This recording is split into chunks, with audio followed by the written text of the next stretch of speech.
اعوذ باللہ من الشیطان الرجیم بسم اللہ الرحمن الرحیم اللہم صلی علی محمد و آل محمد۔ قابل احترام سامعین و ناظرین، زکوٰۃ فطرہ کے حوالے سے گفتگو چل رہی ہے۔ چند ضرورت کے درپیش آنے والے مسائل پہ کچھ گفتگو کر لیتے ہیں کہ سوال کیا جاتا ہے بھائی کب واجب ہے زکوٰۃ فطرہ؟ کیا چاند دیکھنے کے بعد ہی دینا واجب ہے یا اس سے پہلے بھی دے سکتے ہیں؟ ماہ مبارک رمضان ہے، اگر فقیر تک محتاج تک پہنچ جائے گا تو اپنے بچوں کے لیے کچھ لے سکتا ہے، آیا یہ ممکن ہے یا نہیں؟ جواب مختصراً یہ، خاص طور سے آیت اللہ سستانی صاحب کے نزدیک آپ زکوٰۃ فطرہ چاند رات سے پہلے بھی پورے ماہ مبارک رمضان میں ادا کر سکتے ہیں، دے سکتے ہیں۔ البتہ ایک چیز مستحب ہے، وہ کیا ہے کہ جب دیں تو قرض کی نیت کر لیں، اور قرض کی نیت کرنے کے بعد چاند رات جب آئے تو اس وقت دوبارہ اس قرض کی جو نیت کی تھی اسے فطرے کی نیت میں چینج کر دیں۔ یہ واجب نہیں ہے آقا سستانی صاحب کے نزدیک، البتہ بہتر یہ ہے۔ سیکنڈ تھنگ، یہ بات ذہن میں رہے کہ ایسا نہ ہو کہ پہلے اب دے چکے ہیں زکوٰۃ فطرہ، اب کوئی مہمان آ گیا تو اس کا بھی نہیں دے رہے، نہیں، اس کا تو دینا ہوگا بعد میں۔ تو یہ بات تو واضح ہو گئی کہ کب دینا ہے، پہلے بھی دے سکتے ہیں، چاند دیکھ کر بھی دے سکتے ہیں، کب تک دے سکتے ہیں؟ ایٹ لیسٹ کم سے کم نماز عید اگر کوئی پڑھ رہا ہے تو اس سے پہلے پہلے دے دے۔ اب مسئلہ یہ ہے کہ اگر کوئی نہ دے، تاخیر کر دے، بھول جائے یا کسی بھی عنوان سے، کیا بعد میں نکالنا واجب ہوگا؟ واجب تو رہے گا، البتہ قضا ادا کی نیت کے بغیر نکال دے۔ یہ بات پہلی چیز۔ دوسرا سوال کہ بھائی کتنی ہے کتنی؟ بہت سارے لوگ سوال کرتے ہیں کہ بھائی مولانا اس سال زکوٰۃ فطرہ کتنی ہے؟ کسی عالم سے سوال کرنے کی ضرورت ہی نہیں ہے، جب معیار بتلا دیا ہے۔ کیا معیار ہے بھائی؟ تو پھر اس معیار کے مطابق عمل کرنا ہوگا۔ معیار کیا ہے؟ کتنی زکوٰۃ دینا ہے؟ زکوٰۃ فطرہ دینے کا معیار یہ ہے کہ بھائی جو روایت اہل بیت میں بھی ملا اور مراجعین نے بھی اسی سے فتویٰ دیا، 1 سا یعنی 3 کلو، تقریباً 3 kg وہ غذا جو آپ کے شہر میں کھائی جاتی ہے، رائج ہے، اس غذا کی قیمت معلوم کریں، دکاندار کے پاس جائیں۔ سب سے زیادہ آٹا استعمال کیا جاتا ہے، دکاندار کے پاس جائیں، بولے 3 کلو آٹے کی قیمت کتنی ہے؟ اچھے آٹے کی قیمت، فطرہ پیسوں پہ نہیں ہے، فطرہ ان اجناس پہ ہے جو چیزیں کھائی جاتی ہیں۔ وہ بتائے کہ بھئی مثال کے طور پہ 150 روپے ہے، مثال کے طور پہ آپ چاہیں تو اچھے آٹے کی قیمت نکال لیں، نہیں تو 150 روپے کافی ہو جائے گا۔ آئیں 150 روپے ایک فطرہ ہو جائے گا، وہ نکال دیں۔ اس میں چاہے کوئی کہہ رہا ہو کہ 160 ہے یا زیادہ ہے، نو میٹر، آپ اس کے مطابق نکال سکتے ہیں۔ اچھا اگر ہم سارے سال چاول زیادہ کھاتے ہیں یا کوئی اور چیز کھاتے ہیں تو بھی کوئی حرج نہیں ہے۔ جو آپ کے شہر کی، جس جگہ زکوٰۃ نکال رہے ہیں، وہاں کی رائج غذا جو ہے، اگر وہ آٹا ہے تو پھر ایسی صورت میں آپ کے لیے جائز ہے کہ آپ آٹے پہ یا اس کی قیمت پہ فطرہ نکالیں۔ یہ بات واضح ہو گئی۔ پھر سوال کیا جاتا ہے کہ بھئی نکالے کیسے، کون نکالے؟ یہ بھی آسان الفاظ میں ہم مختصراً جواب دے دیں، وہ شخص فطرہ نکالے گا جو عیال کی کفالت کر رہا ہے، گھر کا بڑا جس کے تحت میں گھر والے چل رہے ہیں، اس کے اوپر سب کا فطرہ واجب ہے۔ مہمان کا بھی واجب ہے، جی ہاں بالکل مہمان کا بھی واجب ہے۔ کیا مطلب مہمان کا واجب ہے؟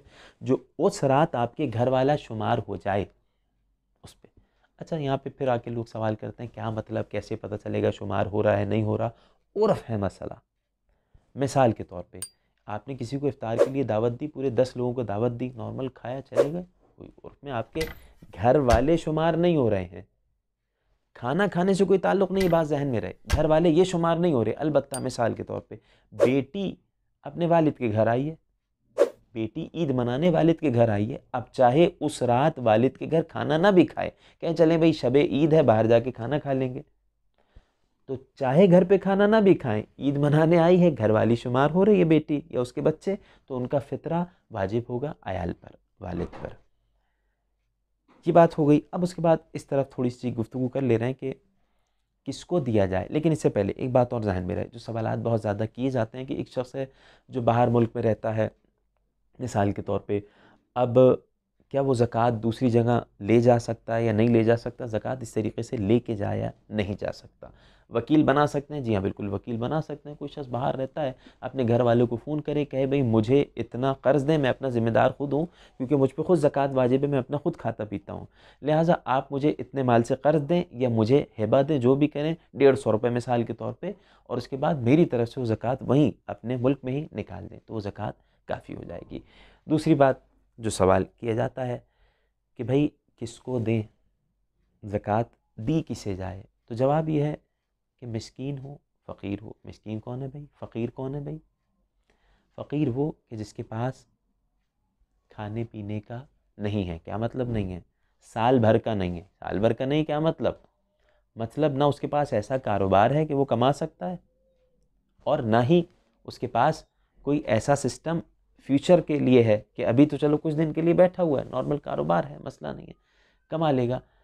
آسان الفاظ میں کہوں، ایک شخص ہے جو جاب بھی کرتا ہے، 20-25 تاریخ کو اس کے لیے مشکل ہو جاتی ہے، نارمل خرچ کرتا ہے، اسراف نہیں کرتا، حرام میں خرچ نہیں کرتا، اس کے باوجود مشکل ہو جاتی ہے، گھر والوں کو پیٹ پالنا مشکل ہو جاتا ہے، چاہے ظاہری اعتبار سے کھانے پینے والا ہو، موبائل بھی، یہ سب چیزیں، وہ شرعی اعتبار سے فقیر کہلائے گا۔ اس شخص کو زکوٰۃ فطرہ دی جا سکتی ہے۔ یہ بات ذہن میں رہے، جس طرح ہم نے بیان کیا تھا حدیث میں کہ نبی نے بھی فرمایا کہ زکوٰۃ فطرہ صدقہ قسم کا، لہٰذا غیر سادات کی زکوٰۃ فطرہ سادات کو نہیں دی جا سکتی ہے۔ ہاں، سادات کی زکوٰۃ فطرہ غیر سادات یا سادات سب کو دی جا سکتی ہے۔ البتہ ایک بات اور ذہن میں رہے، جس شخص کو دی جا رہی ہے زکوٰۃ فطرہ، احادیث میں ملا کہ رشتہ دار، احباب، ذی الرحم ہو، پڑوسی ہو، تو پھر اور زیادہ اچھا ہے، لیکن چند چیزوں کا خیال رکھا جائے۔ مومن ہو جسے دی جا رہی ہے، خاص طور سے آیت اللہ سستانی صاحب کے نزدیک مومن ہو یعنی کیا مطلب؟ 12 اماموں کو مانتا ہو، اسے زکوٰۃ فطرہ دی جائے۔ سامنے والا جس کو زکوٰۃ دی جا رہی ہو، ایسا نہ ہو کہ وہ نماز کی کوئی اہمیت ہی نہیں رکھتا ہے، سامنے والا جس کو زکوٰۃ دی جا رہی ہو اس کی صفات میں سے ایسا نہ ہو، خدا نہ کرے کہ وہ نعوذ باللہ شراب وغیرہ کا عادی ہو، شراب وغیرہ کی طرف جاتا ہو، ایسے کو ہرگز زکوٰۃ فطرہ نہیں دی جا سکتی۔ ان کے علاوہ رشتہ دار، احباب، بھائی کو زکوٰۃ فطرہ دے سکتا ہے۔ ایک اور اہم مسئلہ اور آخری مسئلہ کہ لوگ سوال کرتے ہیں کہ بھئی زکوٰۃ دیتے وقت کیا بتانا ضروری ہے کہ یہ زکوٰۃ دے رہے ہیں؟ نہیں، ضروری نہیں ہے، بلکہ اگر سامنے والے کی اہانت ہو رہی ہے تو ایسی صورت میں نہ بتائے تو بہتر ہے۔ پروردگار اپنے فرائض پہ ہمیں عمل کرنے کی توفیق عنایت فرمائے۔ سبحان ربک رب العزت عما یصفون وسلام علی المرسلین والحمد للہ رب العالمین، والسلام علیکم ورحمۃ اللہ۔